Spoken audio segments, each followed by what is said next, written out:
uh, groundbreaking discoveries, which changed my health, my family, my work, my life. Brilliant. So can you explain what you discovered? Because there wouldn't be a person on the planet that hasn't experienced some form of betrayal. Exactly. The degrees change, but when it's that earth-shattering life crisis sort of betrayal, it turns your world upside down. What is it we need to know? Insight and awareness, spiritual explorer. Soul intuitive, emotional and spiritual mentor and award-winning author, Lorraine Nylon. Welcome, explorers. Our guest today is Debi Silber, and she is the founder of the Post-Betrayal Transformation Institute and is a holistic psychologist, health and mindset, personal development expert, and has an expertise on how to recover from betrayal. So I love that you made that your actual thing that you nailed into, because that affects so many of us. And she is the author of Trust Again, The Rebuild Roadmap, and a #1 bestseller is The Unshakable Woman. So we've got lots of questions for you, Debi, and you can also find Debi's podcast, which is going really well, and it's Betrayal to Breakthrough. So thank you, Debi, for spending some time with me. I appreciate it. Yeah, looking forward to our conversation. And I need to update the bio because we have the From Hardened to Healed book was Amazon #1 bestseller. Since. Oh, there you go. So how many books have you got out? 7. Yeah, brilliant. That's good. So you sort of niched down on betrayal. So can you tell us how you got into making that what you became an expert in? Absolutely. I don't think anybody says, I think I want to niche down and study betrayal. No, you do it because you have to. So I've been in business over 30 years, and it was health and then mindset and then personal development. And then I had a really painful betrayal from my family. Thought I did everything I needed to do to heal from that. And then it happened a few years later. This time it was my husband. That was the deal breaker.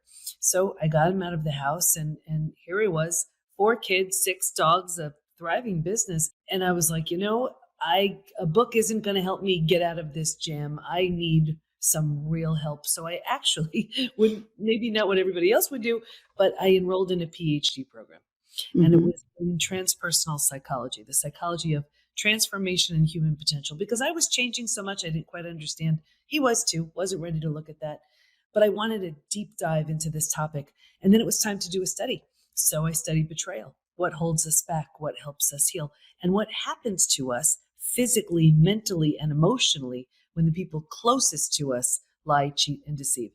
That study, I was really just looking to learn, but that study led to 3 groundbreaking discoveries, which changed my health, my family, my work, my life.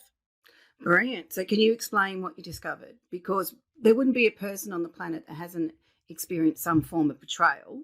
Exactly. The degrees change, but when it's that earth-shattering life crisis sort of betrayal that turns your world upside down, what is it we need to know? Yeah.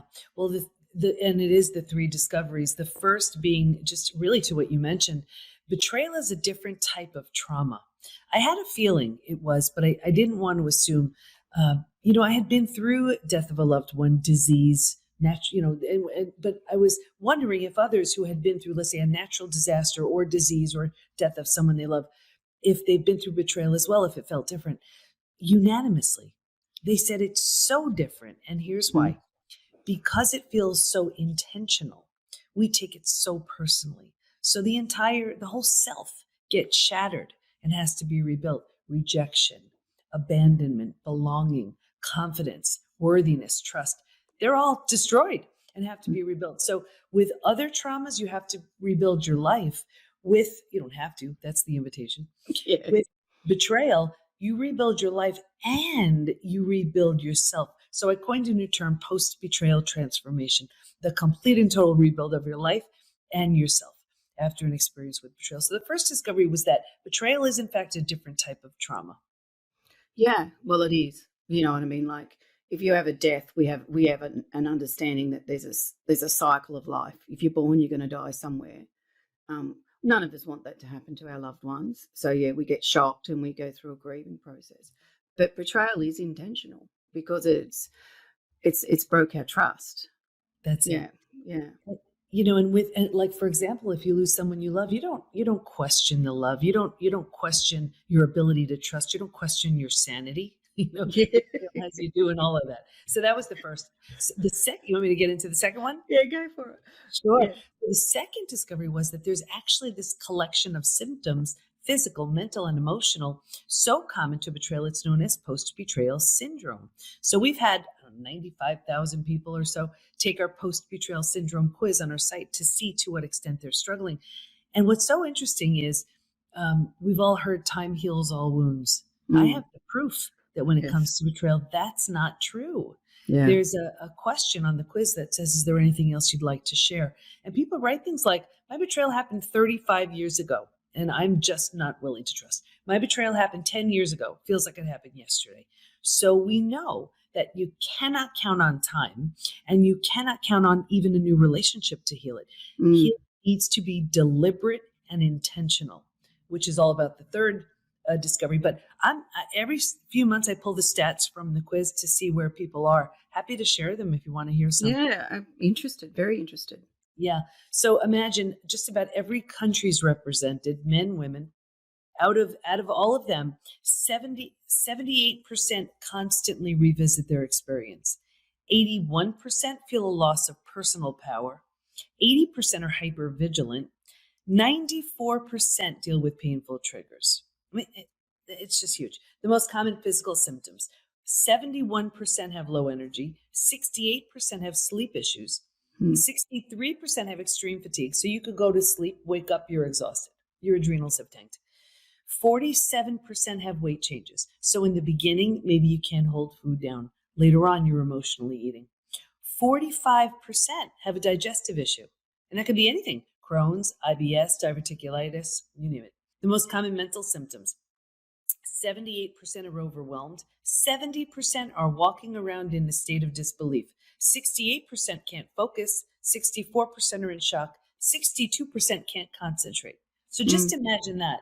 You can't concentrate, you have a gut issue, you're exhausted, Yeah, and it's you haven't happening. even started your day. Right? You still Yeah, have to yeah. raise your kids. You still have to, go to work. That's not even the emotional ones. Emotionally, 88% experience extreme sadness. 83% are really angry. And you just bounce back and forth between those Yeah. two all day long.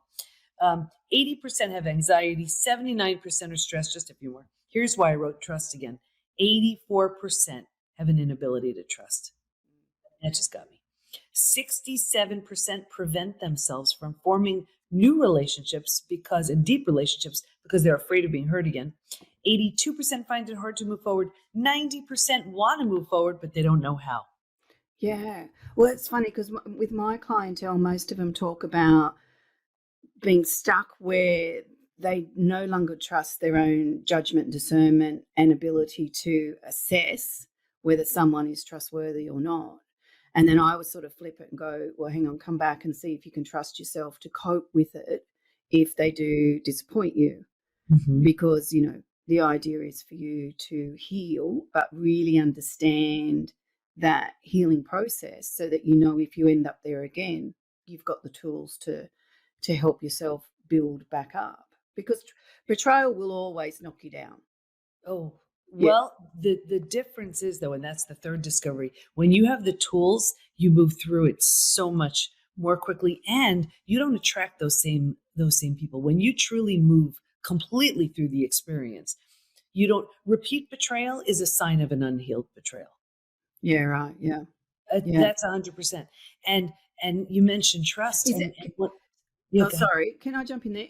Do you think that's because that they're trying to reset their trust and they ignore all the red flags? So why do you think that's a repeat? It's when the healing work hasn't done. The third discovery is that there are 5 stages that we will go through if we are to fully heal. Most people stop in stage 3. The repeat betrayals, the lack of trust happens in stage 3. That's where most people stay and land and just stay there. And what's happening is they're, you know what? If I go through the stages, I can Yeah. Yeah, see no, it clearly. Would that help? yeah, brilliantly. Okay. And I just want to wrap up the second discovery. Those stats you heard me read are super high. You didn't hear me say 20%, 30%. Mm. They're also not necessarily from a recent betrayal. So that's the parent who did something awful when you were a kid. That's the boyfriend and girlfriend who broke your heart in high school. That person may not know, care, remember. They may not even be alive.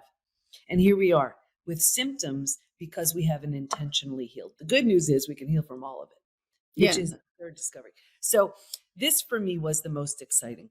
And what was discovered was while we can stay stuck for years, decades, a lifetime, and most people do, if we're going to fully heal. And when I say fully heal, I mean those symptoms of post-betrayal syndrome that I just shared to that completely rebuilt place of post-betrayal transformation. We're going to move through 5 proven predictable stages. Yeah. And what's even more exciting about that is we know what happens physically, mentally, and emotionally at every one of those stages. And we know what it takes to move from one stage to the next. So healing is entirely predictable. Happy to share the stages if you want to hear them. I want to hear them. I do want to hear them. So they're all mapped out in trust. Again, it's what all of our coaches are certified in. It's all we do within the PBT Institute. Here's a summary. Stage 1 is before it happens. And if you can imagine 4 legs of a table, the 4 legs being physical, mental, emotional, and spiritual. What I saw with everybody, me too, was a heavy lean on the physical and the mental, thinking and doing. We're so good at that. And kind of neglecting and ignoring the emotional and the spiritual, feeling and being. Well, if a table only has 2 legs, it is easy for that table to topple over. That's us. Stage 2, shock, trauma, D-Day, discovery day. Yeah. By far the scariest of all of the stages. And this is the breakdown of the body, the mind, and the worldview. So right here, you've ignited the stress response. You're now headed for every single stress-related symptom, illness, condition, disease.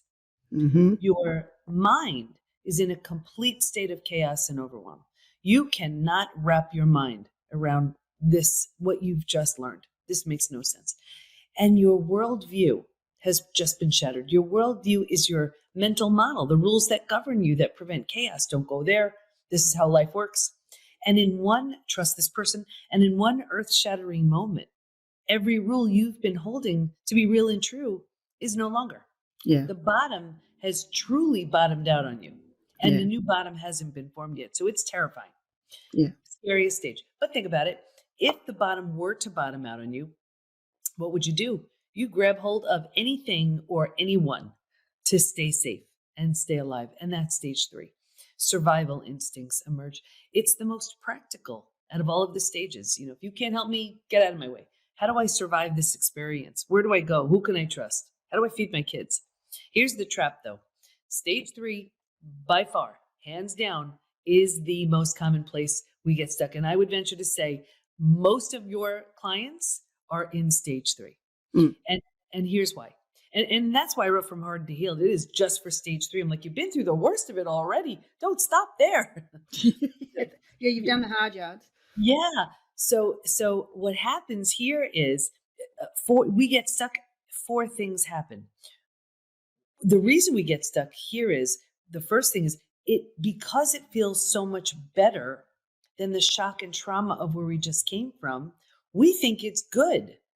And because we don't know there's anywhere else to go, we plant roots here, we park here. We're not supposed to, but we don't know that. And then those 4 things start to happen. The first one is we start getting all those small self benefits, secondary gain. We get to be right. We get our story. We love our story. Yeah. We get sympathy from everyone we tell our story to. We get to be right. That we like that. We don't have to do the hard work of learning to trust again. Can I trust you? Should I trust you? I forget it. I'm just going to put the big wall up and not trust anybody. So we plant deeper roots. We're not supposed to, but we don't know that. Now, because we're here longer than we should be, the mind starts doing things like, well, maybe you're not that great. Maybe this, maybe you're not, maybe you caused it, maybe whatever. And so we plant deeper roots. Yeah. Now, because we're here longer than we should be, and these are the thoughts we're thinking, well, this is the energy we're putting out. Like energy attracts like energy. So now we start attracting people and circumstances and relationships. Here's where repeat betrayal happens, right here. Towards us to confirm, yep, this is exactly where we belong. The misery loves company crowd, Now they find you, that support group that keeps you stuck, you find it. And people actually sabotage their healing because now they found their people and they don't want to outgrow their group. You know, Yeah. it gets worse, but I'll get you out of here because it feels so bad, Yeah. but we don't know there's anywhere else to go. Right here, we resign ourselves. We're like, this stinks, but I mean, I have to get through my day. So right here is where we start using food, drugs, alcohol, work, TV, anything to Yeah. numb, avoid, and distract ourselves from this painful place. So think about it. We do it for a day, a week, a month, now to habit, a year, 10 years, 20 years. And I can see someone 20 years later and say that emotional eating that you're doing or that numbing in front of the TV, do you think that has anything to do with your betrayal? And they would look at me like I'm crazy. They would say it happened 20 years ago. All they did was put themselves in stage 3 and just stay there. Does that Yeah. make sense? No, it makes absolute sense. Absolute sense. Yeah. Because they build an identity. And then what you can see is when you're working with someone, and we all do it, like it's a natural process, is that we start protecting that identity in the story, even if we don't like it. Makes no difference. So, and then we are going out and looking for things to feed that, to reaffirm that we're right, justified. And that's why you have people that are telling the same story for 20 years, and anyone that stops still for 5 minutes hears the same story. So they're trying to feed that, like self-pity and that disconnection within themselves. So they're trying to fill it, but they're actually feeding the disconnection. Exactly. And mentally and emotionally, that's definitely a part of it, but it's physical too. Because when that stress response is ignited and when it stays ignited, when you are living in a state of chronic stress for 5, 10, 15, 20 years, your body can't help to respond. So now all of a sudden there's this accelerated aging. You look in the mirror, you barely recognize yourself. There's weight gain, usually right around the middle. All of a sudden you're like, where'd this come from? There's a suppressed immune system. You're exhausted. You're losing your hair. Like so many of the physical things happen too. And then we wind up just tamping down the symptoms, or we can't sleep. So we take something for sleep. We go to the doctor who puts us on a mood stabilizer or anti-anxiety medication. And we're never getting to the root, which is an unhealed betrayal. Like, for example, you heard me say 45% of everybody betrayed has a gut issue. You can go to the most well-meaning, amazing gut experts on the planet. I'm friends with many of them. It's only going to take you so far, because if the unhealed betrayal is not being worked through, we're suppressing symptoms at best. Yeah, for sure. And I always explain to people, it's like you're storing the hurt. Like so all the hurt and the trauma, you're actually storing it, and that's think of it like an energy ball inside you, and it's got to leak out, and it's going to affect all these other, we're like a machine, all these different cogs that are meant to be working together. All of a sudden, some of us slowing down, some are going too fast, all the rest of it. So, but you're still sitting in the trauma. Yeah, and it affects your health, your work, your relationships. I could talk about how it does that. Can I get you out of stage 3 and into 4 and 5? I'm interested. I don't want to leave anybody in stage 3. So if you're willingness is a big word right here. If you're willing to let go of the small self benefits, grieve, mourn the loss, bunch of things you need to do, you move to stage 4. Stage 4 is finding and adjusting to a new normal. So here's where you acknowledge, I can't undo what happened, but I control what I do with it. Right there in that decision, you're turning down the stress response. You're not healing just yet, but at least you stop the massive damage that was being created in stages 2 and stage 3. Stage 4 feels like if you've ever moved. If you've ever moved to a new house, office, condo, apartment, whatever, your stuff's not all there. It's not quite cozy yet, but you're like, okay, we got this. We can do this. It feels like that. But what's so interesting about stage 4 is, think about it. If you were to move, you don't bring everything with you. You don't bring the things that don't represent the version of you want to be in that new space. And what I found was, if your friends weren't there for you, there's this one spot in stage 3 moving to stage 4 where you've outgrown them. You don't take them with you. And people ask me all the time, what the heck? I've had these friends 10, 20, 30 years. Is it me? Yes, it is. You're undergoing a transformation. If they don't rise, they don't come. Very common to change friendships, leaving stage 3 and going into stage 4. You don't take that misery loves company crowd with you. When you've made this mentally okay, you've settled into this space, you move into the 5th most beautiful stage, and this is healing, rebirth, and a new worldview. The body starts to heal. Self-love, self-care, eating well, exercise, things like that. You didn't have the bandwidth for that earlier. Now you do. The mind is healing. You're making all kinds of new rules and boundaries based on the road you just traveled. And you have a new worldview based on everything you see so clearly now. And the 4 legs of that table, in the beginning, it was all about the physical and the mental. By this point, we're solidly grounded because we're focused on the emotional and the spiritual too. Those are the 5 stages. Yeah, no, that's impressive actually, because that sort of sums up what people do if they do it. Because what happens is when I track energy, see, I'm a soul intuitive, so I read energy, right? But I'm very grounded, I must say. Is that when people hit their first barrier, it's resistance, denial, avoidance, and codependency. So that will keep you in those first 3 stages. Because and that's the barrier that you've got to get through, and you've got to be willing to take self-responsibility. Like how did I always say, how'd you turn up for this dance? And none of us like to do that. I'm guilty of that myself. Is that we fight it, we do cartwheels to try and get away from it.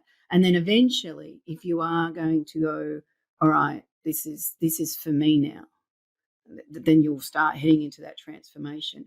But you've got to get past that sense of trying to justify the blame and holding on to the victim mentality to actually come back and go, okay, I'm going to take responsibility for me.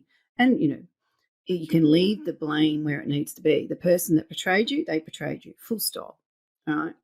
Right. Yeah. They broke your trust. They were out of order. But that shows who they are. It's not a reflection of who you are. Exactly. And that's the thing. And I'm not suggesting at all that the betrayal is your fault, but it is your opportunity. There's a profound lesson waiting to be learned. You are lovable, worthy, deserving. You need better boundaries in place, whatever it is. Until and unless you get that, you're going to have opportunities in the form of people to teach you. So, these lessons are coming around for a very important reason. And betrayal really shows you, in a few different ways. It shows you who someone truly is. It can also wake them up to who they temporarily became. And when that happens, there's an opportunity. You don't have to do anything with it, but there's definitely an opportunity there. Like, just to close the loop on my story, rebuilding is always a choice, whether you rebuild yourself and move along. And that's what I did with my family. There wasn't anything to work with there. Or if the situation lends itself, if you're willing, if you want to, you rebuild something entirely new, from the ground up new, with the person who hurt you. And that's what I did with my husband. So not long ago, as 2 totally different people, we married each other again. New house, new dress, and our 4 kids is our bridal party. But I think what I see so often is people are so afraid of the complete and utter death and destruction of the old. That's the only way you birth the new. Yeah, true. After betrayal, there's no patching up. It doesn't work. Yeah. So. And I'm just going to jump in there, only because I work a lot with people that have got narcissistic relationships, is that you can do that kind of healing that you're talking about with someone that is being accountable for their actions and willing to do the work as well. When you're with a narcissist and they betray you, they're just going to line up and do it again and again and again, and they're going to do it worse because they know they can get away with it, or they're going to try and see how far they can push your limits. So be very careful when you're trying to work out whether the person you're with is someone that you can actually go on a transformational relationship journey. Yeah, and you'll know it. But with a narcissist, you have very little to work with there. Nothing. And we have, and with our, all of our certified coaches within the BBT Institute, they all specialize in different things. And we have a coach who specializes in narcissism. And people come in and they're always it's classic what a narcissist will do, Mm. but they're always so shocked, and they take it so personally. But and the other thing is too, it's like they never saw this coming. And I try to share with them, well, of course you wouldn't. You don't operate that way. You Yeah. can't think that way. That's a good thing. You don't know how to think that way. What you need to do, though, is move through the stages so you can sniff that out from a mile away. Yeah. That's the difference. When you're staying in stage 3, it is more of the same. That is the only thing that you can expect. Yeah. Yeah. It's a different world in stages 4 and stage 5. And the reality with betrayal too is it only occurs with people that you trust. Anyone you distrust, you don't class it as betrayal. You expected it. You've seen it coming. Yeah, righto. So you know what I mean? That's what they do. A lion roars. There it goes. So That's when why it you hurts so much. exactly. So I always say when you look at your hurt, it's an indicator that something you thought couldn't happen just did. Yeah, and that's what throws people into the shock, is because from my belief system, that wouldn't happen. And a lot of the time, what I say, and I'm guilty of this myself, is that I used to assess people as, well, I'm doing this for you, so you would do that for me. I would never do that to you, so you would never do that to me. And a very naive way of thinking, but it took me a long time to come out of that naivety. And but it so our approach to our relationships comes through our filter. Mm-hmm. So once it gets blown, all of a sudden you're standing in that trauma shock of, well, is everything I'm thinking wrong? And that's why it takes out our feet, because yeah. Exactly. But betrayal also lends itself to creating an entirely new identity. You take all the parts you love and you leave behind everything that no longer serves. And we see people in stage 4 and stage 5. They're barely recognizable to themselves compared to their old self. That's where there's a new levels of health, new relationships with the person who hurt them on a very different level, or with someone entirely new. That's where new businesses are birthed too. I had a retreat not long ago for my high level group. That the goal is through stage 5 in 6 months. So we went. It was 11 of them. One had COVID; she couldn't come, and 4 out of the 11 started new businesses within the 6 months. And you say, well, it seems so odd, but it's really not. When you move through something so painful, truly reconstruct yourself, you're like, well, wow, if I can do that, what else can I do? And that's when it gets really fun. Yeah, and I think one of the things for people to remember is that, like, I hear a lot, because of the betrayal or abuse, or however they want to frame it, depending on their situation, is I hear people say, oh, I should thank them for that because I've ended up here. And I always correct it, because I always go, no, you thank yourself, because from that situation you rebuilt, or you did the work to transform yourself to where you are today. So you don't give the credit to the person that betrayed you. You pull it all to yourself, because you're the one that did the work. And I hear that a lot. Sometimes, sometimes in spiritual beliefs too, you hear, you've got to be grateful and all the rest of it. No, be grateful for you, because you took that as an opportunity. I completely agree with you in that, yes, you get the credit for the complete transformation and everything that happened because of it. But I also feel like that betrayal was the reason why you went through everything you had to go through to become so healthy, healed, strong, confident. And you wouldn't have had the opportunity to become this version of you, that stage 5 version of you, had the experience not happened. That's where, where I see it as. I'm still not nearly evolved enough to go thanking the person who hurts us, but I see what you mean.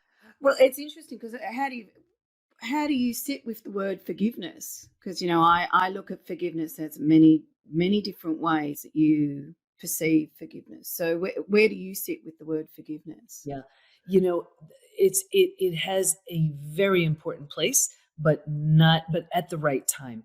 we see it so often where people just they're conditioned to believe that they're just supposed to forgive, and they forgive too early, and it backfires every time. Or as far as whatever different religions promote, well, just forgive, and the person who's betrayed just feels so unheard, and so it's just they feel so wronged and so alone, because there's no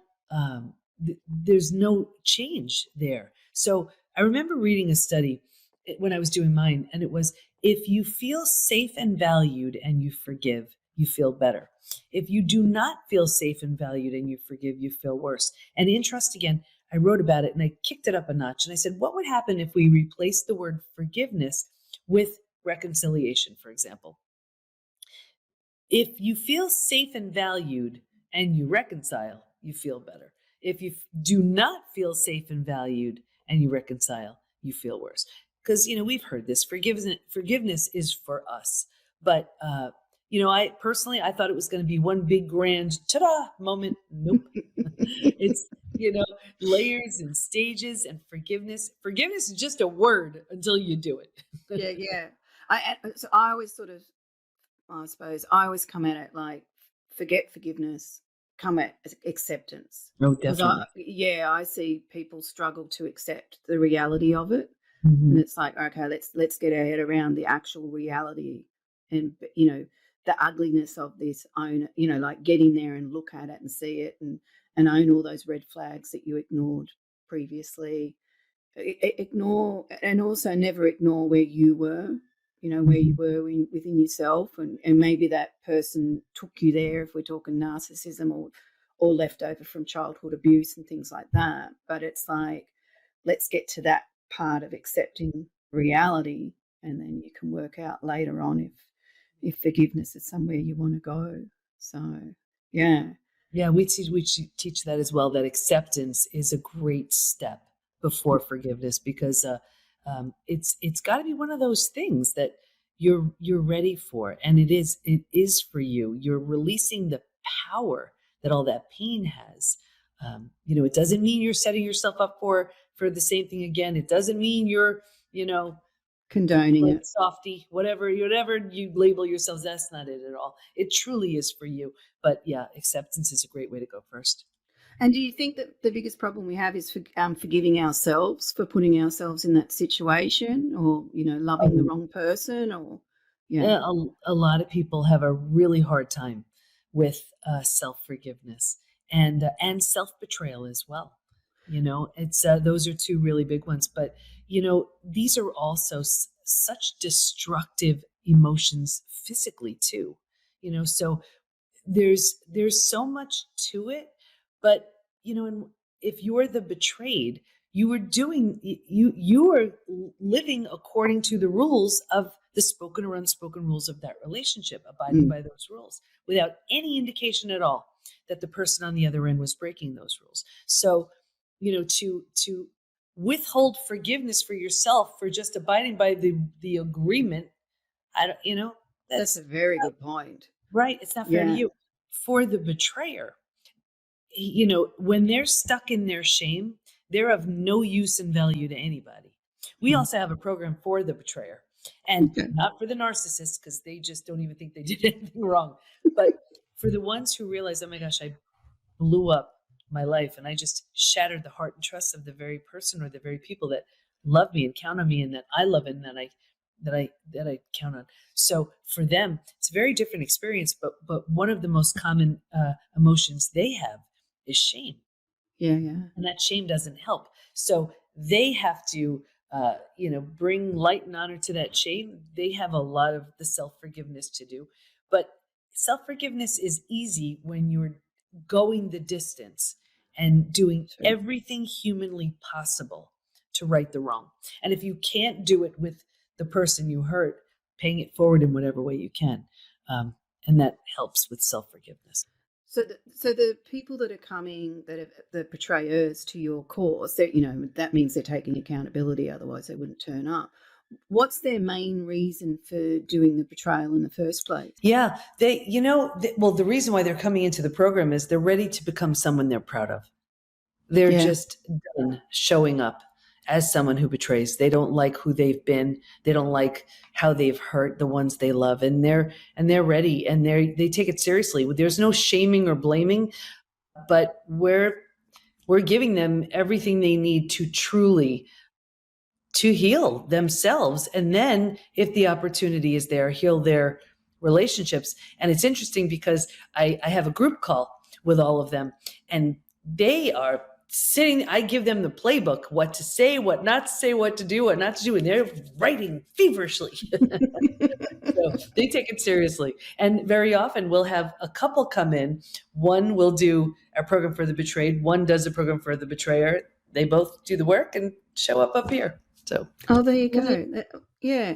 So, and where does the self-sabotage sit in this? Like, because I see people, like I do a lot with childhood abuse victims and narcissistic relationships, and also people that are just feeling lost. You know what I mean? Like, so, and what I can see sometimes is I see people really making great headways, and you're excited for them.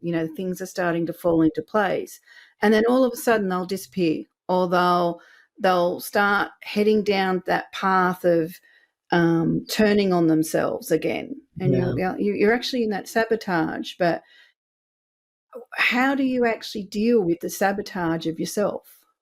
Yeah, that's when the mind takes over and pulls us right down. Self-sabotage, there's such a common link between betrayal and self-betrayal. When you know someone or something is not in your best interest and you keep going back for more, whether it's those cookies, that person, the alcohol, whatever, that's self-sabotage. And there are so many reasons for it. It's the familiar known of staying stuck.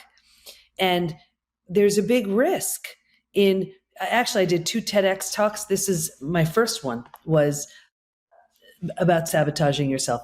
And it's really, if you truly do, let's say, lose that weight, achieve that goal, whatever it is, what happens to the people around us? It creates a shakeup. The people around us, they don't like change. So what we'll do subconsciously is sabotage ourselves so we don't rock the boat, so we don't shake things up, so we stay with the familiar known. Yeah. Yeah. Actually, I had to pull myself up. I could observe myself. Someone would give me a compliment, and then I would match it with all these things of pulling myself apart or whatever they complimented me on. Go, oh yeah, but. And then I was like, oh my God, look at you. And then it was like that. That was off betrayal as well, because what I was trying to do is go, well, I don't want you to think that I'm in competition. I don't want to set myself up that you'll think it's okay to attack me. So I'd attack myself first. So when you think about it, you go, what's that about? You know what I mean? Yeah. Like, and like when I've tracked it down, it's a misconception creating a protection mechanism that protects you from nothing, because you're actually feeling it already. You're already feeling the hurt. You're just doing it yourself. We're trying to create. It's like, I'll reject myself so I don't have to take the chance that you'll reject me. So I always say emotions are never logical. Yeah. It's so brilliant, though, when you think about it. Oh, it's fascinating. It's absolutely fascinating. So I want to ask you the big question. So what does humanity need to acknowledge and understand for us to evolve? Oof, that's such a great question. We're all in this together. I mean, we could do this work together and love and support each other, or we could just continue to rip each other apart and drag each other down. But wherever it is we're going, it would just be so much nicer and harmonious if we could just love and support each other. I mean, think about it. Something like betrayal, it shouldn't even be. I mean, I live by the most simple rule. If it's going to hurt someone, don't do it, period. Yeah. And I'm shocked and amazed that other people don't have that same rule. To me, it's a no-brainer. Just stop hurting each other and let's work together. Yeah, that's a good answer. And it is fascinating that that simple rule would change so much. Mm-hmm. Yeah. As if we just all applied to that. So when we are looking at betrayal and we're trying to numb out, what happens to those people when they have numbed out so far that they're completely disassociated from themselves? Yeah. There's no healing. There's no growth. They're stuck. They're just Yeah. stuck, and that's where they stay because it, the challenge with that as well. Let's say I'll just use a random example, a husband and wife, and he betrays and he leaves and she's so distraught, she starts numbing out in whatever method of choice. And let's say she has kids. What are Mhm. those kids learning? What are they seeing? You know, but if they were to see their mom and their dad, best case scenario, if they were to see the work she would embark on to simply move through the stages, because there's a roadmap now. If Yeah. she were to just do that, saying, hey, I'm not going to be firing at my best, but I'm doing the best I can, and you've seen me crash and you're going to see me rise. So give me a little bit of a pass. But, the And, dissociation doesn't help anybody.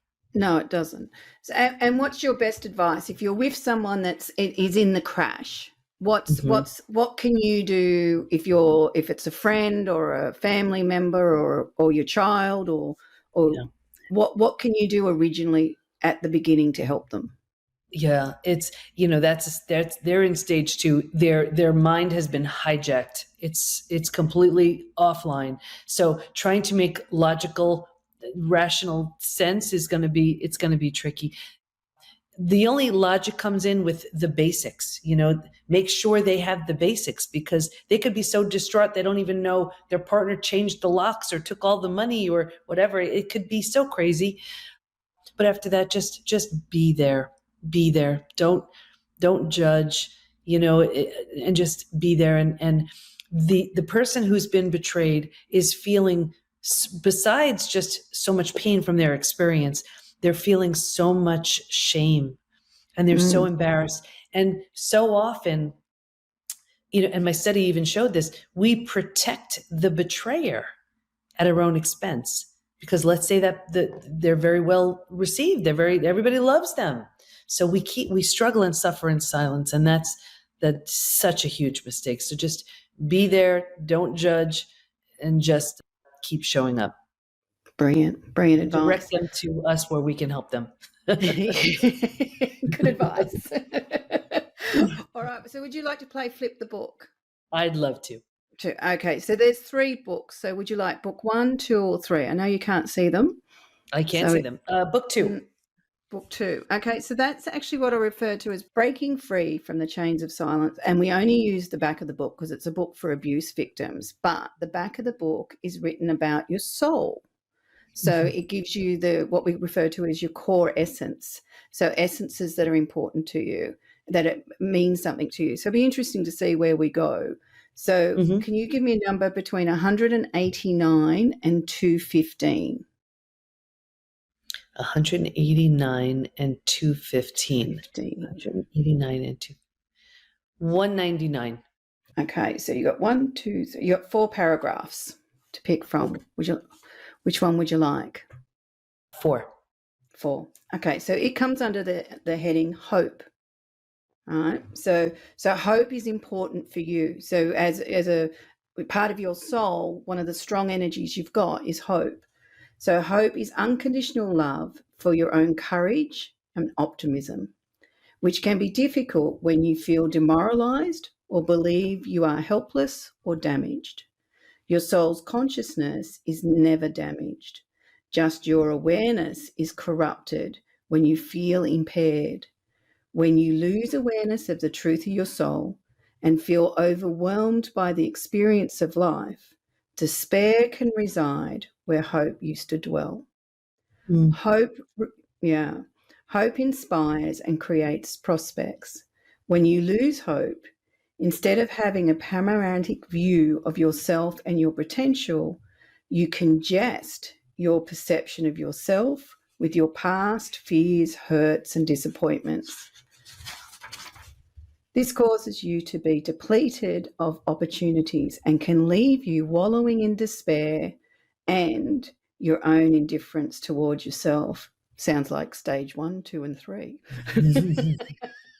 Ooh, So ooh. that, yeah. Yeah. So how do you feel about that?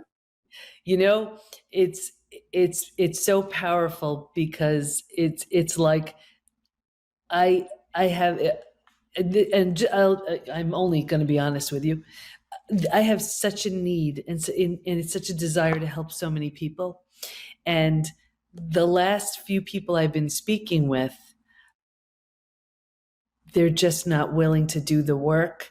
And it and I know it's not about me and all that other stuff, but I take it so personally because I know what's waiting for them through the Yeah, stages. And to see them leave a conversation justifying the reason to stay in stage 3, and then I go with that and I just get frustrated and yeah, and it doesn't help anybody. so you need to hold on to your hope. Yeah. Yeah. Yeah, yeah, because that's your courage. So when and it keeps your optimism. It's like I always look at it when, because I'm a bit full on. Like when you have sessions with me, don't worry, I nurture you through, but you're gonna look at the stuff that you don't want to look at, and that's always hard. It's Yeah. really hard. And then, so some people, they can be standing in front of you and going, that was one of the best sessions I've ever had. And then later on, I've heard what they've said when they've gone away from me, and I think that's completely different to what they said. And Yeah. where I come to is that it's that conversation, and that the work that we have already done is like the seed. And when they're ready to water it, it may not be with me, but that will take them somewhere that they need to go to grow. So, because I feel that that's what life's about. It's about Mm-hmm. us having these experiences. I call them reconnaissance, and it'll break us down, or it'll throw our worlds upside down, or it doesn't have to be so savage as well. And that Mm-hmm. gives us the opportunity to look what's stored in our system and what patterns we have that don't serve I refer to it as our soul. Mm-hmm. So so for Beautiful. you, hope is important. So that's what you've worked on. That's what you're showing people when they come near Yeah. you. Yeah. Yeah. And that's a gift. Yeah. When you've got someone that, especially when you have had betrayal, if you're not feeling supported, and a lot of people wouldn't, you know what I mean? Like, they're coming to you because they're looking for support, because Mm-hmm. there's no support network around them. And it's really interesting. I always refer to it like blood in the water and there's a shark around, is that Mm. I've seen so many people hit those major pockets in life, and then people take that as an opportunity to come at them and to Mm-hmm. offload some resentments that they've had, or to stand there and go, to point the finger, I told you so, I'm right, you're wrong.